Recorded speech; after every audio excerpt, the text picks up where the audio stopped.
Pembahasan kali ini masih tentang stokiometri. Khususnya kita akan membahas tentang topik yang kedua, yaitu konsep mol. Kalau mungkin di video sebelumnya kita sudah membahas tentang menghitung AR dan MR. Nah, untuk kali ini kita akan membahas tentang konsep mol. Ya, jadi satuan mol itu merupakan satuan dasar yang digunakan dalam perhitungan kimia. Ya, di dalam perhitungan kimia biasanya mol ditulis dengan simbol N kecil seperti ini ya, N kecil. 1 mol senyawa itu dia mengandung 6,02 kali 10 pangkat 23 partikel. Bilangan yang ini 6,02 kali 10 pangkat 23 itu kita sebut dengan bilangan Avogadro. Konstanta Avogadro maksudnya ya. Jadi kalau misalkan diasumsikan atau diibaratkan mol itu sebagai sesendok beras seperti ini ya, asumsinya sesendok beras ini kita anggaplah ini 1 mol. Beras yang 1 sendok dia punya butiran-butiran beras. Nah, butiran beras inilah yang kita sebut dengan partikel tadi. Jadi 1 mol itu mengandung 6,02 kali 10 pangkat 23 partikel. Kemudian sesendok beras ini tentunya punya massa. Ya, tentunya punya massa sehingga mol itu pasti ada hubungannya dengan massa dan mol ada hubungannya dengan jumlah partikel. Jadi kita sekarang akan belajar tentang konversi mol atau hubungan mol dengan yang pertama dengan jumlah partikel. Ya, seperti yang tadi kita lihat ilustrasinya. Jadi jumlah partikel itu adalah mol dikali Avogadro. Ini bilangan Avogadro, 6,02 kali 10 pangkat 23. Jadi N-nya di sini itu menyatakan molnya. Nah, yang kedua hubungan mol dengan massa. Jadi mol itu adalah massa di dalam satuan gram per AR kalau ini untuk atom AR. Lalu mol juga bisa massa dalam gram per MR. Ini untuk molekul. Bagaimana menghitung AR dan MR mungkin bisa disimak di video yang sebelumnya ya. Oke, yang ketiga hubungan mol dengan konsentrasi larutan, atau di sini kita bicara tentang konsentrasi molar atau molaritas, simbolnya M besar. Nah, jadi molar itu adalah mol zat terlarut per volume larutan. Jadi jangan lupa ini konsentrasi larutan, di mana larutan itu terdiri dari zat terlarut dan pelarut. Lalu mol juga bisa kita hubungkan dengan volume gas atau kita sebut di sini persamaan gas ideal. Persamaan gas ideal persamaannya adalah seperti ini, P kali V sama dengan N, ini N yang tadi mol ya, kali R kali T. Di mana P-nya itu tekanan gas, satuannya atm, V-nya itu volume gas dalam satuan liter, N-nya tadi mol, R itu adalah konstanta gas ideal. Jadi satuannya konstanta gas ideal ini liter atm per mol Kelvin. Nah, kalau misalkan untuk satuan liter atm per mol Kelvin, satuan R ini nilainya 0,082 atau biasanya di soal ada dikasih tahu ya. Jadi ini T-nya itu suhu gas dalam satuan Kelvin. Jadi ingat untuk pemakaian persamaan ini tekanannya harus atm, V-nya harus liter, temperaturnya harus dalam satuan Kelvin. Nah, kemudian ada tambahannya ya untuk menghitung volume gas pada keadaan tertentu. Pada keadaan tertentu maksudnya di sini yang pertama itu volume gas pada keadaan standar atau STP. Keadaan standar yang dimaksud adalah kondisi temperaturnya 0 derajat Celcius dan kondisi tekanannya 1 atm.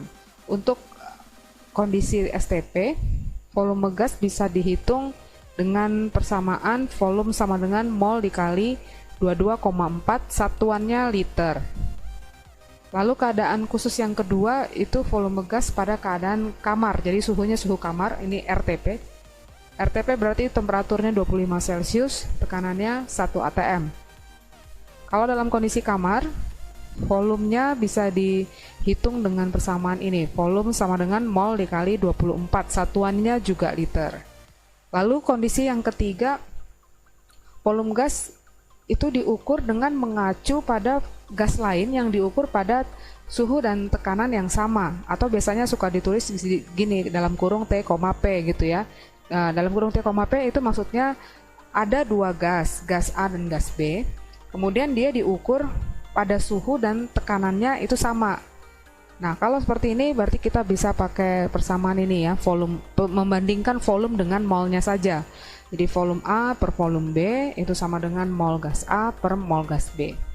Nah, untuk lebih memahirkan memakai rumus yang tadi, mungkin kita bisa lihat contohnya ya. Yang pertama, nyatakan dalam mol 1,204 kali 10 pangkat 21 molekul gas karbon dioksida. Jadi pertanyaannya ini dinyatakan dalam mol. Nah, yang 1,204 kali 10 pangkat 21 molekul itu berarti jumlah partikelnya segini. Berapa molnya? Berarti kita bisa ingat lagi tadi persamaannya, jumlah partikel itu mol dikali 6,02 kali 10 pangkat 23. Dimasukkan angkanya, ini 1,204 kali 10 pangkat 21 sama dengan mol dikali bilangan Avogadro. Sehingga dari perhitungan didapat molnya 2 kali 10 pangkat min 3. Kemudian kita lihat yang kedua, nyatakan dalam mol, masih pertanyaannya masih sama ya.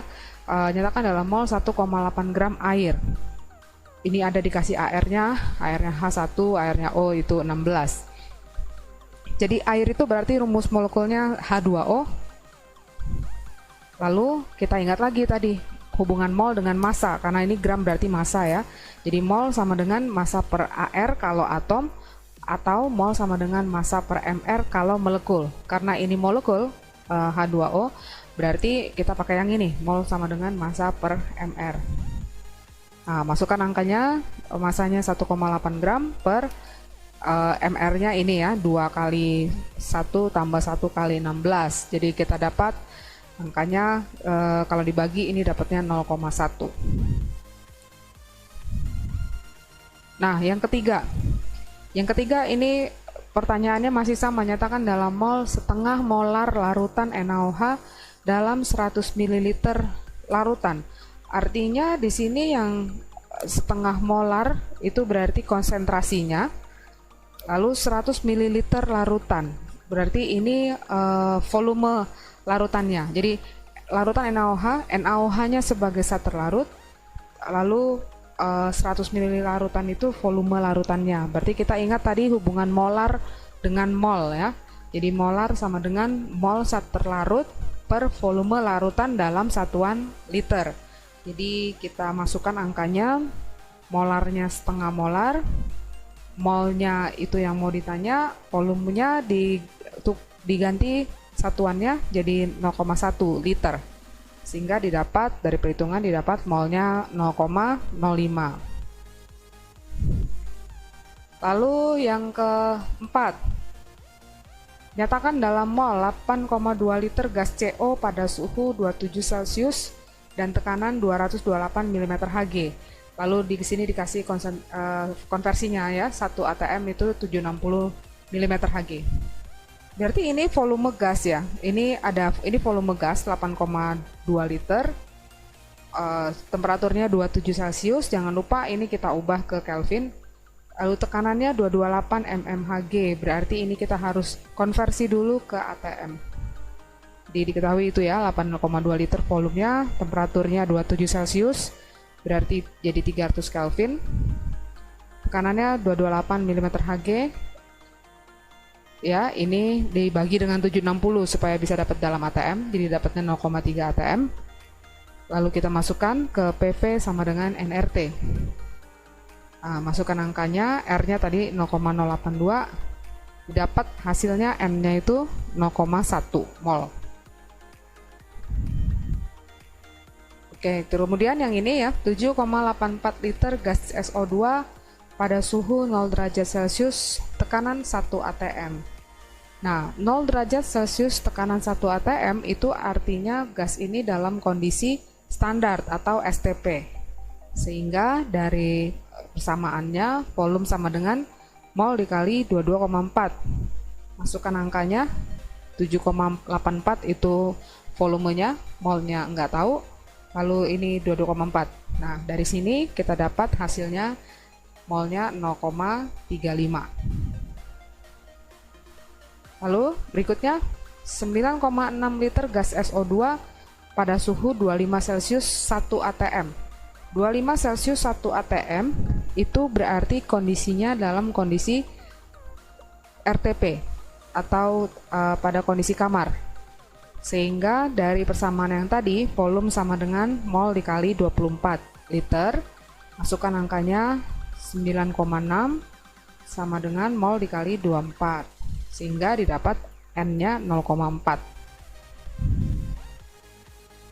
Lalu yang contoh terakhir ya, jadi ini ada 6 liter gas metana.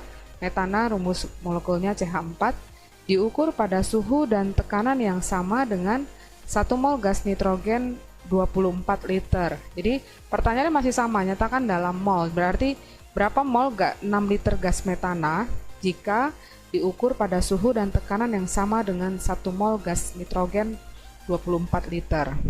Oke, jadi kita misalkan gas A-nya itu gas metana, gas B-nya itu gas nitrogen. Kalau kita masukkan ke sini, volume gas A per volume gas B itu sama dengan mol gas A per mol gas B. Jadi masukkan angkanya, volume gas A 6, volume gas B-nya 24, mol gas A nggak tahu, mol gas B-nya itu 1. Berarti dari sini didapat mol gas A atau mol gas metana itu adalah 0,25. Ya, demikianlah pembahasan kita tentang konsep mol kali ini. Sampai ketemu di video kami selanjutnya.